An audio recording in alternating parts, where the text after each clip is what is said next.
क्या कोई भी इंसान किसी देश के कानून से बड़ा हो सकता है? क्या पैसा इतना ताकतवर हो सकता है किसी को भी कानून की पहुंच से बाहर कर दे? आज एक ऐसे ही इंसान के बारे में बात करेंगे जिसका नाम था जेफरी एप्स्टीन। एक अय्याश अरबपति जो कि हैंड्स डाउन दुनिया का सबसे अमीर पेडोफाइल था, जिसके पास अमेरिका और यूरोप के हर बड़े शहर में एक बंगला था, जिसका खुद का एक प्राइवेट आइलैंड था जिसे लोग sex island, orgy island, paedophile island और एप्स्टीन आइलैंड के नाम से जानते थे। उसका यह आइलैंड कैरेबियन सी में स्थित यूएस वर्जिन आइलैंड्स पर था। उसके पास 2 प्राइवेट जहाज थे, जिनमें से एक फेमस लोलिता एक्सप्रेस था। इस हवाई जहाज में 200 से ज्यादा लोगों के बैठने की जगह थी और एप्स्टीन इसी प्लेन में अपने दोस्तों के साथ इन छोटी लड़कियों को लेकर पूरी दुनिया के अलग अलग शहरों में घूमता था। एप्स्टीन की कहानी शुरू होती है 20 जनवरी 1953, जब ये अमेरिका के न्यूयॉर्क शहर में पैदा हुआ। एप्स्टीन गणित में अच्छा था, इसलिए उसने कोपा यूनियन और न्यूयॉर्क यूनिवर्सिटी से गणित और फिजिक्स की पढ़ाई की, पर अपनी डिग्री दोनों जगह ही पूरी नहीं कर पाया। उसके बाद उसने न्यूयॉर्क के सबसे बड़े प्राइवेट स्कूल में से एक दी डल्टन स्कूल में फिजिक्स और मैथ्स पढ़ाना शुरू किए। उस स्कूल में बच्चों के साथ उसका व्यवहार उचित नहीं था और एक लड़की ने उसके खिलाफ मोलेस्टेशन की शिकायत की, जिस पर उसे स्कूल से निकाल दिया गया और कारण बताया गया पुअर परफॉर्मेंस का। तो एक आदमी एक स्कूल से निकाले गए बदचलन टीचर से अय्याश अरबपति कैसे बन गया? डल्टन स्कूल में सब अमीर लोगों के बच्चे पढ़ने आते थे। उनमें से कुछ बच्चों को एप्स्टीन ट्यूशन देता था। उनमें से एक बच्चा था एस ग्रीनबर्ग का, जो कि एक वेल्थ मैनेजमेंट फर्म में सीनियर पार्टनर और एक ट्रेडर के पद पर काम करता था। उसी ने एप्स्टीन को बियर स्टर्न्स नाम की फर्म में 1970 में जूनियर असिस्टेंट के पद पर नौकरी दिलवाई। बियर स्टर्न को हमेशा ऐसे लोगों की तलाश रहती थी जिनके पास दिमाग हो, पैसा ना हो, पर पैसा कमाने की भूख पूरी हो, और एप्स्टीन में उनको वैसा ही एक इंसान मिल भी गया और 10 साल के समय में एप्स्टीन जूनियर असिस्टेंट से सीनियर पार्टनर के पद तक पहुंच गया। एप्स्टीन इस वक्त तक काफी जान पहचान बना चुका था और काफी बड़े लोग उसके संपर्क में आ चुके थे। 1981 में एप्स्टीन ने नौकरी छोड़ अपनी वेल्थ मैनेजमेंट कंपनी शुरू की, जिसका नाम था जे एप्स्टीन एंड कंपनी।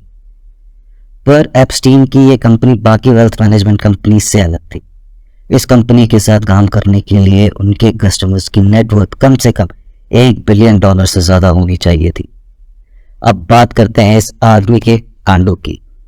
एप्स्टीन एक अय्याश आदमी था जिसे 18 साल से कम उम्र की लड़कियां पसंद थी और उसका ये छोटी लड़कियों का ऑब्सेशन 20 से 25 साल तक चलता रहा। इस बीच बहुत सी लड़कियों ने और उनके परिवारों ने पुलिस को शिकायत की, पर उसका कोई भी नतीजा नहीं निकला। मारिया वर्मा नाम की एक पेंटर थी जिसकी पेंटिंग्स एप्स्टीन को काफी पसंद आती थी। वो उससे अपने घर बुलाता था और पेंटिंग्स बनवाता था। एप्स्टीन की गर्लफ्रेंड जिस्लेन मैक्सवेल मारिया के साथ पार्क में जाती थी और वहां छोटी लड़कियों को अपना कार्ड देती थी और उन्हें अपने घर बुलाती थी। एप्स्टीन और जिस्लेन उन लड़कियों को बताया जाता था कि विक्टोरिया सीक्रेट नाम की कंपनी उसकी फर्म की कस्टमर है और ये दोनों उनको नए मॉडल्स भी देते हैं। एक दिन एप्स्टीन एंड जिस्लेन ने मारिया को घर बुलाया और उन दोनों ने मिलकर मारिया को मोलेस्ट किया और उसके साथ थ्रीसम किया। ये सब होने के बाद मारिया को एकदम से समझ आया कि उसकी छोटी बहन जिसका नाम एनी है वो भी इनके घर आती है, कहीं उसके साथ तो कुछ गलत नहीं हुआ। मारिया एनी से जब पूछती है, एनी ने बताया कि एप्स्टीन और जिस्लेन ने मिलकर एनी को भी मोलेस्ट किया है। 1996 में मारिया पुलिस के पास जाती है और पुलिस को सब बताती है, पर पुलिस कोई भी कार्रवाई नहीं करती, बल्कि जिस्लेन मारिया को फोन करके धमकाती है और बोलती है कि तेरे हाथ पैर तोड़ दिए जाएंगे, तेरा घर जला दिया जाएगा और रास्ते में चलते हुए ध्यान से चलना, कहीं कोई गाड़ी तुझे उड़ा ना दे या कहीं से कोई गोली तेरे सर में आकर ना लग जाए। यह सब सुनकर मारिया डर गई और न्यूयॉर्क सिटी छोड़ अपनी बहन के साथ किसी दूसरे शहर चली गई। ये सब बेधड़क बेरोक टोक चलता रहा। एप्स्टीन की फ्रेंड लिस्ट बहुत ही ज्यादा इन्फ्लुएंट लोगों से भरी हुई थी।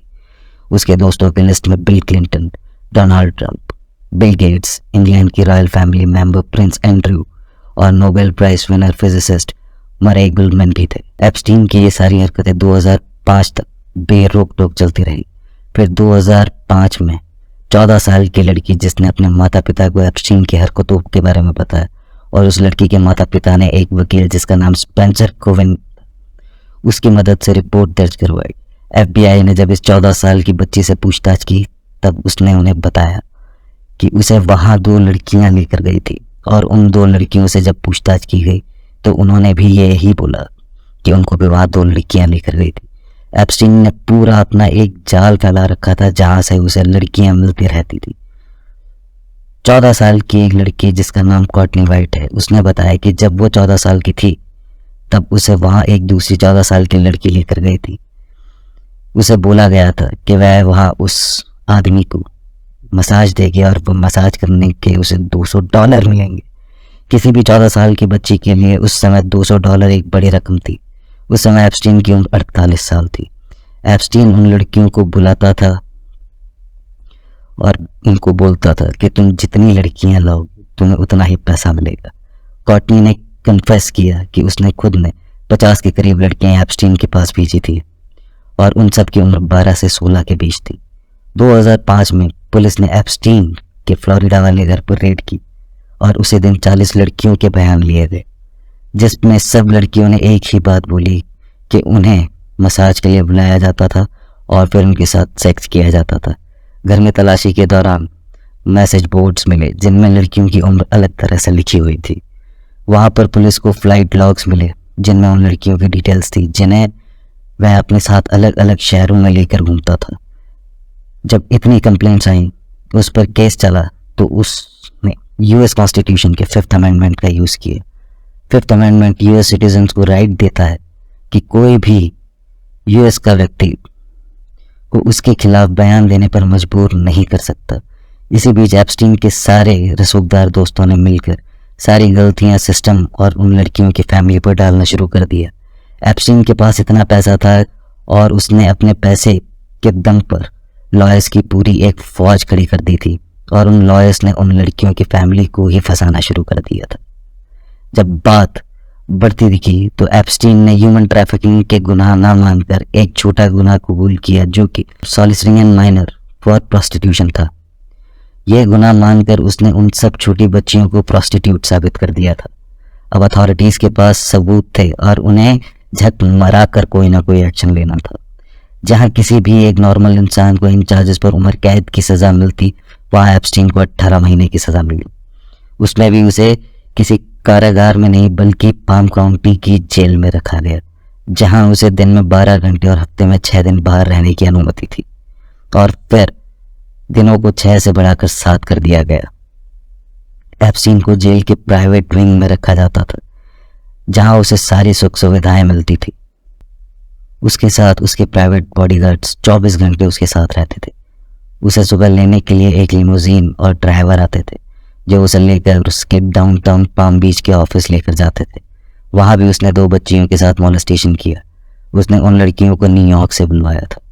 ना तो इन बच्चियों को ना किसी भी बच्ची या उनके परिवार को जस्टिस कभी मिला। स्टेट ऑफ फ्लोरिडा ने एप्स्टीन को एक सीक्रेट प्ली डील ऑफर की जिसमें क्या था आज तक किसी को नहीं पता, पर एप्स्टीन और एप्स्टीन के साथ जितने भी इस केस में इन्वॉल्व थे उन सब के हर गुनाह माफ कर दिए गए, वो भी सिर्फ 13 महीनों में। और इस डील की खबर ना तो किसी विक्टिम को या उनके परिवार को दी गई।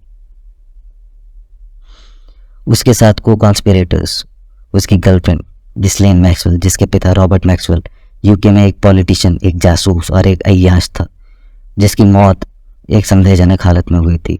बोला जाता है कि जब वह अपनी यॉट पर था तब उसे हार्ट अटैक आया और वो पानी में गिर के मर गया। बहुत लोग इसे कॉन्स्पिरेसी थ्योरी मानते हैं। उसके पिता की मौत के बाद गिस्लेन मैनहट्टन में अपने बॉयफ्रेंड एप्स्टीन के साथ शिफ्ट हो गई और वो उसके इस घिनौने काम में उसका पूरा साथ देती। वो एप्स्टीन के लिए लड़कियां लाती थी और उसके साथ मिलकर उन लड़कियों को मॉलेस्ट करती थी। ये सब 2018 तक चलता रहा, लेकिन फिर वापस से धीरे धीरे एप्स्टीन के खिलाफ आवाज़ उठने लगी और लोग उसके अगेंस्ट आकर खड़े होने लगे। जहाँ कॉर्टनी वाइट जैसी बहुत सी लड़कियां अपने हक के लिए लड़ रही थी और सरकार और लॉ इस सब को नज़रअंदाज नहीं कर सकता था। एप्स्टीन के सारे केसेस वापस खोले गए और 6 जुलाई 2019 को एप्स्टीन को चाइल्ड ट्रैफिकिंग और सेक्स ट्रैफिकिंग के इल्जाम में उम्र कैद की सजा सुनाई गई। जब उसके घरों पर और आइलैंड पर छापे मारे गए तब वहां से हजारों लड़कियों की आपत्तिजनक स्थिति में फोटोज मिली। एप्स्टीन ने बेल के लिए अप्लाई किया और बेल अमाउंट $100 मिलियन तक देने की बात की और बोला कि उसे हाउस अरेस्ट में डाल दो, लेकिन न्यूयॉर्क सिटी के कोर्ट ने उसकी बेल एप्लीकेशन को रिजेक्ट कर दिया और उसे जेल भेज दिया। 1 महीने बाद 10 अगस्त 2019 को एप्स्टीन अपने सेल में मरा हुआ पाया गया। कारण था खुद को फंदा लगाकर लटकाना। एप्स्टीन को एक हाई सिक्योरिटी सेल में रखा जाता था। 24 घंटे 2 पुलिस वाले होते थे, कैमरा होता था और उसका सेलमेट होता था। लेकिन 10 अगस्त के दिन ना तो वहां पुलिस वाले थे, ना ही उस सेल में उसका सेलमेट था, और आश्चर्यजनक तरीके से उसी दिन उस सेल के कैमरे भी काम नहीं कर रहे थे। जब वो मरा तब उसकी नेटवर्थ $600 मिलियन थी। एप्स्टीन की दोस्ती बहुत बड़े बड़े और पावरफुल लोगों से थी और एप्स्टीन इन लोगों के बारे में बहुत कुछ जानता था। एप्स्टीन की गर्लफ्रेंड गिस्लेन को 2 जुलाई 2020 को जेल भेज दिया गया एप्स्टीन की मदद करने के इल्जाम में। एप्स्टीन की जिन्होंने मदद की थी वो तो पकड़े गए या मारे गए, लेकिन जो लोग उसके साथ थे इस घिनौने काम में, पुलिस या कानून उनको हाथ तक नहीं लगा पाई। कैसे इस दुनिया में कानून अमीरों के लिए और गरीबों के लिए अलग है। ये कहानी थी जेफरी एप्स्टीन की। आशा करता हूँ आपको ये वीडियो पसंद आया होगा और आशा करता हूँ कि एप्स्टीन जैसा राक्षस हमें वापस देखने को ना मिले। धन्यवाद।